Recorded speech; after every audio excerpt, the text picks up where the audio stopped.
I can only imagine what it's going to feel like. I can only imagine what it's going to look like to look back at the earth and see the whole thing out the window, and to know that everything, every person we've ever loved, every person, every forest I've ever walked in is all far, far away on that one planet, and to see another one up close.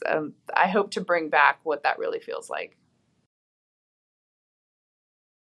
I was very lucky. I got to spend almost 11 months on board the International Space Station as my first spaceflight mission. It's an incredible place to live and work, looking down at Earth every day, doing amazing science every day, the benefits of which get brought back to Earth, and just being a part of keeping that amazing marvel of engineering running. It was just phenomenal. I noticed that you're into a lot of outdoorsy stuff.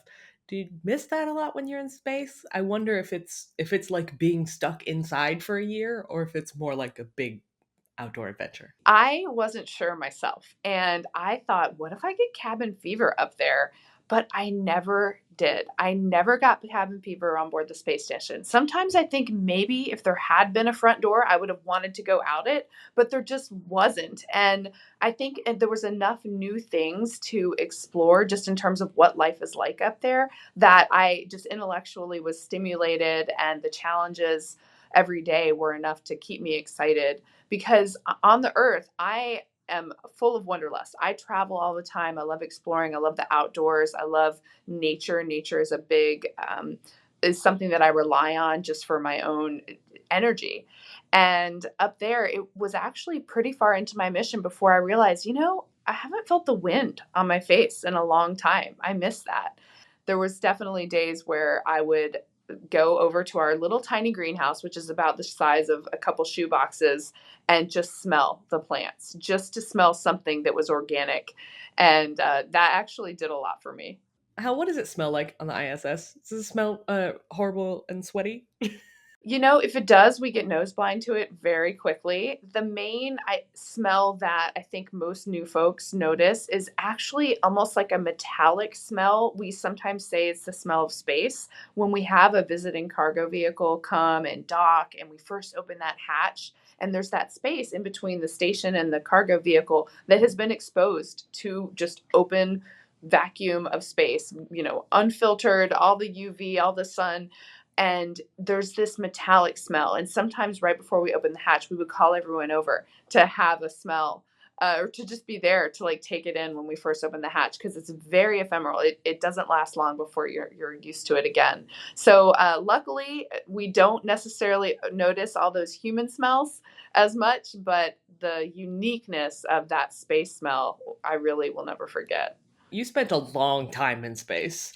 How did it feel to break that record, to be there for so long? As an individual, I often didn't originally like to talk about the record, because to me, it took the focus off of our mission and what we were doing and made it about what I was doing.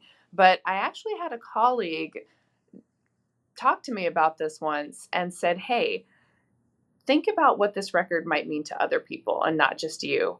And think about how milestones can motivate people." And so I really took that to heart, and I started being more open to talking about it and to letting it be a learning point as to what is state of the art right now in human spaceflight exploration. And at the time, it was, for a woman doing an extended duration mission up to 11 months, it really hadn't been done before. And if telling that story could help educate people, inspire people, communicate that state of the art, where we're at, what it means to be pushing the boundaries right now, then it meant something to me. I cannot wait for the record to be exceeded again. That means we're pushing the boundaries even harder. And on a personal level, I just tried to allow it to inspire me to bring my best every single day. It's an ultra marathon, not a marathon. So I know that your long stay on the space station was used to study the effects of spaceflight on women in particular. And I was wondering if you can speak to a little bit how those are different from the effects on men, if they are. Yeah, I think that I would characterize it a little bit more as the long-term effects on any human, and the fact that I happen to be female could illuminate where there would be a difference. So Areas that they would probably look into might be cardiovascular fitness. That is one that we are very, very good at knowing what countermeasures we need to have to keep your heart healthy for a 6 month mission. But we haven't really explored what, if anything, we need to do differently to keep your heart healthy for an even longer mission. Because, of course, when your heart doesn't have to pump against gravity, it actually adapts to that lower demand. It changes in its stroke volume. It actually metamorphizes. Your heart physically changes. And so that's one area that I think potentially could be different. So when I think about what's different, I think about the things that are different between men and women, even on Earth. We learn about the metabolic uptake for medicines and how that could be different between men and women. So there's really just a variety of things. Can you talk a little bit on why it's so important to have a diverse astronaut corps? I think the really cool thing about the Artemis program is that not any one individual is a part of this crew and what they actually have done, but the fact that collectively we've made the decision that it's important enough to be representative of everyone that we are carrying dreams for as we explore for them. So NASA made this decision many, many years ago. And that's why now we have an astronaut corps that represents everyone. And the reason that's important is many, many fold. Many studies have shown that missions, projects are more successful when you have a diverse group of people contributing to them. So not only will we discover more, get there more efficiently, and learn more and be more successful because we're diverse, but we will inspire a huge larger segment when people look at the astronaut corps, when people look at the teams putting these missions together and they see people that look like them, that effect has a huge positive repercussions for people going in and achieving their best, which of course is this amazing positive feedback loop. What's the hardest you laughed on the space station? Oh my goodness. Great questions. It's hard to pick just one thing. Maybe human bowling. Maybe human bowling because Please explain. human bowling is something that we do on our off time, which we do have time off as astronauts. We have weekends typically, and of course, after work, we work about 12 hours a day, 5 days a week, and then some extra hours on the weekend. But when we do have off, we definitely take advantage of the fact that we are in microgravity. So, human bowling is where one person kind of gets in a cannonball position and they either someone throws them or they get into a cannonball and launch themselves off of some handrails. And then the rest of the crew is sort of standing like little pencils, like the pins of bowling. And the idea is that you have to, bowl with your body. And that can happen in microgravity. So, we astronauts, we are fun loving people as well. We like to kick back, have a nice time in our off time to blow off some steam.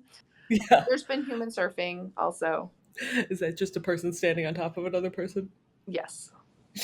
Love it. After almost a year in space, was coming home super weird? Yeah, that defines it pretty well. Coming home, coming back to Earth, standing on your own 2 feet, feeling the wind on your face, all of those Earth things that you don't experience on board the space station. I remember a couple weeks before I came back, I thought to myself, I should really think about what it's going to feel like to walk because I just hadn't experienced that in so long. And the idea of balancing on my 2 feet seemed completely foreign to me. So, there's the physical aspects. Your body really does a great job adapting to microgravity, which means, of course, you have to readapt to gravity when you come home. Things like your vestibular system not responding in the ways that you hoped, learning to walk again, learning balance, learning coordination, getting your cardio system back. Those are all the physical sides. There's also a huge psychological and mental aspect to coming home.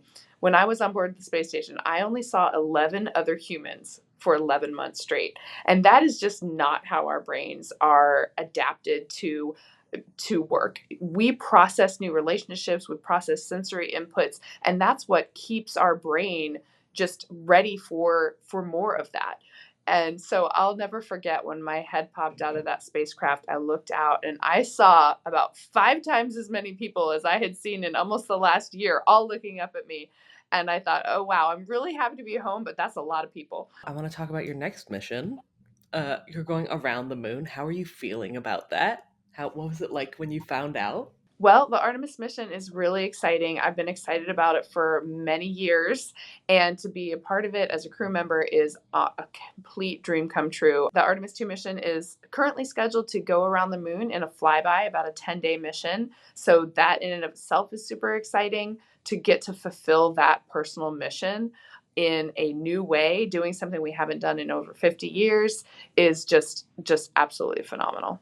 I can only imagine what it's going to feel like. I can only imagine what it's going to look like to look back at the earth and see the whole thing out the window, and to know that everything, every person we've ever loved, every person, every forest I've ever walked in is all far, far away on that one planet, and to see another one up close.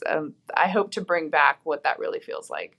How are you getting ready? What's the training like so far? It's been a lot of different things. One thing about joining a team when the team has been working on the project for over 10 years in many cases, sometimes even longer, is that there's a lot of people to meet. There's a lot of things to learn about, things that have been in work for many, many, many years. So part of what we're doing is actually a lot of travel to meet the far-flung teams. And of course, every time we meet the teams, we learn both the technical side of what they're doing, but also their culture.